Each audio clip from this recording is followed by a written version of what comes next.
மத்திய அரசு ஊழியர்களுக்காக காத்திருக்கும் 8வது ஊதியக்குழு அமலாக்கம் தொடர்பாக பல்வேறு தகவல்கள் வெளியாகி வருகின்றன. தற்போது 1.92 ஃபிட்மென்ட் ஃபேக்டர் அடிப்படையில் நிலை 1 முதல் நிலை 7 வரை உள்ள ஊழியர்களுக்கான புதிய சம்பள விவரங்கள் கணக்கிடப்பட்டுள்ளன. இது தொடர்பான சாத்தியமான கணக்கீடுகள் பின்வருமாறு.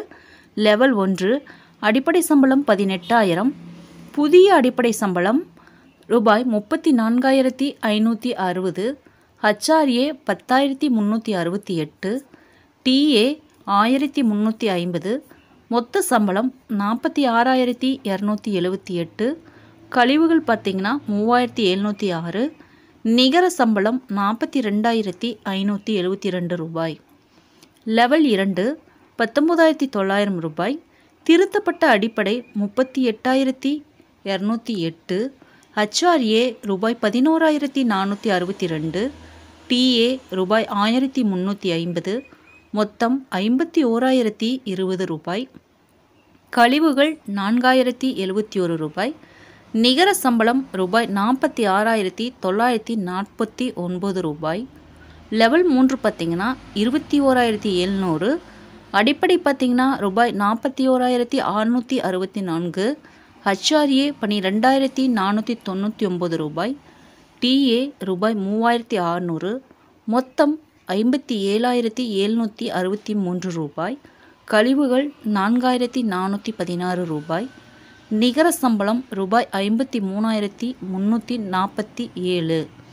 லெவல் 4 பார்த்திங்கன்னா 25,500, அடிப்படை பார்த்திங்கன்னா ரூபாய் 48,960, HRA ரூபாய் 14,688, TA 3,600 ரூபாய், மொத்தம் ரூபாய் 67,248.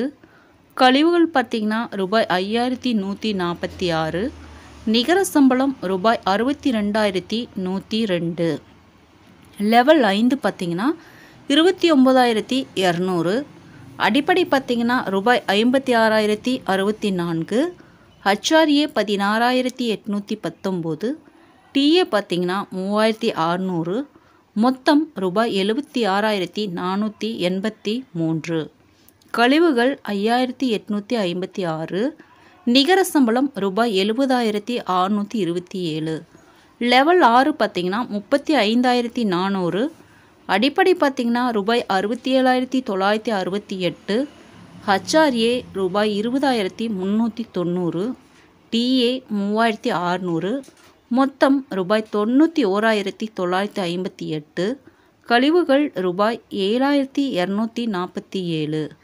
நிகர சம்பளம் ரூபாய் 84,711.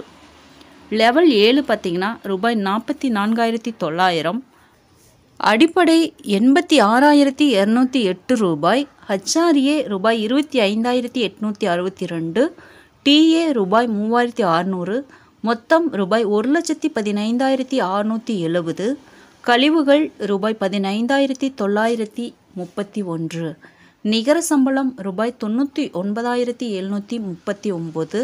இவை அனைத்தும் ஒரு அனுமான மதிப்பீடுகளின் அடிப்படையில் தயாரிக்கப்பட்டுள்ளன. ஃபிட்மென்ட் ஃபேக்டர் 1.92 நகரத்தின் HRA மற்றும் அதிக TPTA ஆகியவற்றை மையமாக கொண்டு கணக்கிடப்பட்டுள்ளது. உண்மையான ஊதிய விபரங்கள் 8வது ஊதிய குழுவின் பரிந்துரை மற்றும் அரசின் அறிவிப்பிற்கு பிறகே உறுதி செய்யப்படும். ஃப்ரெண்ட்ஸ், இந்த தகவல் உங்களுக்கு யூஸ்ஃபுல்லாக இருந்தால் என்னோட சேனலை சப்ஸ்கிரைப் பண்ணுங்கள், லைக் பண்ணுங்கள், மற்ற நண்பர்களுக்கும் இந்த வீடியோவை ஷேர் பண்ணுங்கள். தேங்க்ஸ் ஃபார் வாட்சிங்.